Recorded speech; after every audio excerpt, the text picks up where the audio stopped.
the end of the Cold War, Poland sought to modernize its efforts, which resulted in the acquisition of a new aircraft intended to provide incoming airmen with a basic advanced trainer platform.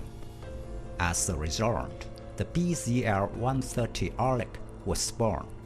The first flight was on October 24, 1984, and officially entered service in 1994.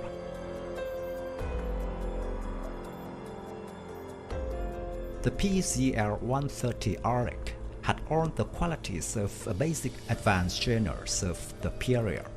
The twin seats were arranged in tandem with the rear cockpit raised just slightly over the front cockpit. The crew sat at the midships and the engine was carried in the nose. The tail unit consisted of a single vertical fin with low-set horizontal planes.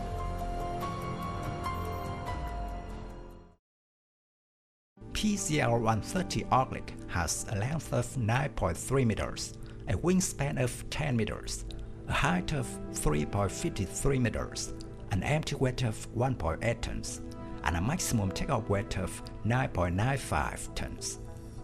The PZL-130 Orlik is powered by a Pratt & Whitney Canada PT6A25C turboprop engine with 750 horsepower.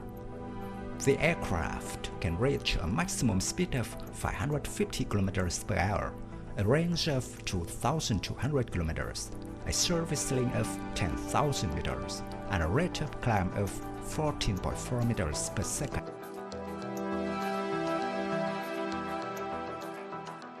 As a trainer, when necessary, the PZL-130 Orlik can also act as a light attack aircraft.